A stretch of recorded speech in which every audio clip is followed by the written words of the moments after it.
नमस्कार सभी को। दोस्तों, जहां भी चुनाव हो, हर चुनावी सीजन में घुसपैठियों की बात करने वाली सरकार चुनाव खत्म होने के बाद खुद डिजिटल घुसपैठिया बन के आपके मोबाइल फोन में ऐप के जरिए घुसने को तैयार है। और ये एक ऐसा घुसपैठिया है जिसको आप चाह के भी पहचान के भी निकाल नहीं सकते हैं। भारत सरकार की डिपार्टमेंट ऑफ टेलीकम्युनिकेशन ने एक आदेश जारी किया है, जिसके तहत मार्च 2026 के बाद भारत में जितने भी मोबाइल फोन बिक रहे हैं, चाहे वो किसी भी कंपनी के हों, उन्हें भारत सरकार के संचार साथी नामक ऐप को प्री इंस्टॉल करना होगा। और ये अनिवार्य है, इसमें कोई ऑप्शन नहीं है। और प्री इंस्टॉल होने का मतलब ये है कि ये आपके फ़ोन में हमेशा के लिए रहेगा, ना आप इसको डिलीट कर पाओगे, ना इसको अनइंस्टॉल कर पाओगे। अब जनता इतनी भी मासूम नहीं है, इतनी भी भोली नहीं है कि उसे पता नहीं चल रहा है कि ये एक तरीके से डिजिटल सर्विलेंस आपका हमारा शुरू होने वाला है। लेकिन सरकार का कहना ये है कि ये तो हम नागरिकों की भलाई के लिए कर रहे हैं, इससे चोरी हुए फ़ोन को ट्रैक करना, ब्लॉक करना ज़्यादा आसान हो जाएगा।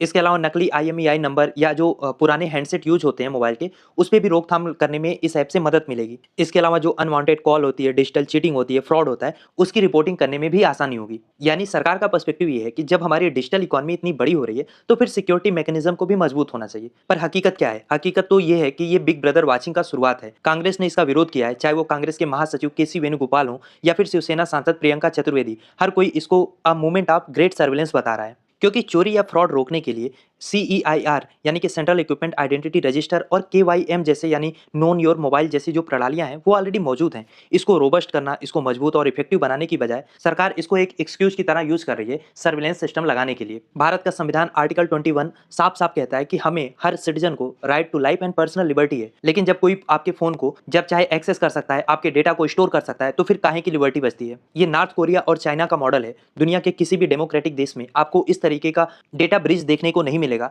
चाहे वो अमेरिका हो या फिर यूरोपियन यूनियन हो। ऑफिशियली सरकार कुछ भी कहे, यदि आपके फोन में कोई प्री इंस्टॉल ऐप होगा, तो फिर सरकार थ्योरेटिकली आपके फोन का डेटा, आपकी लोकेशन, आपका कम्युनिकेशन लॉग, आपके मैसेजेस, आपकी गैलरी, हर किसी चीज का उसको एक्सेस मिल जाता है। तो फिर अब लोगों को भी सोचना होगा कि चाहे हम डिजिटल ट्रांजैक्शन कर रहे हो या कोई भी ऑनलाइन एक्टिविटी कर रहे हो, कोई हमारी संवेदनशील जानकारी हो, क्या वो अब फोन में रखने लायक रहेगी? किसी भी तरीके का डिजिटल अरेस्ट या ठगी सरकार अभी तक रोक नहीं पाई है। देश के नागरिकों का करोड़ों रुपए इस तरीके के फ्रॉड में डूब चुके हैं, लेकिन बिना किसी ट्रांसपेरेंसी को दिखाए हुए सरकार चोरी से ये नियम लेकर आ रही है। ये ऐप बैकग्राउंड में कौन सा डेटा एक्सेस करेगा, इस डेटा को कहां स्टोर किया जाएगा, वहां पे कौन सा सिक्योरिटी प्रोटोकॉल लागू होगा, किस लीगल प्रोसीजर के तहत ये काम किया जा रहा है, कौन सी गवर्नमेंट एजेंसी के पास उसका एक्सेस होगा, इनमें से किसी भी एक सवाल का सरकार ने कोई सेटिस्फैक्टरी आंसर नहीं दिया है। बस चोरी रोकने के नाम पे, डिजिटल फ्रॉड रोकने के नाम पे हमारे और आपके जो प्राइवेसी का फंडामेंटल राइट है, उसके साथ फ्रॉड किया जा रहा है। और सबको पता है कि एक बार ये जो सर्विलेंस का आर्किटेक्चर है, इसको सरकार ने स्टेब्लिश कर लिया, तो इसका उपयोग पूरी तरीके से पॉलिटिकल डिसेंट को खत्म करने के लिए, जितने भी विरोध की आवाजें हैं, अपोजिशन है,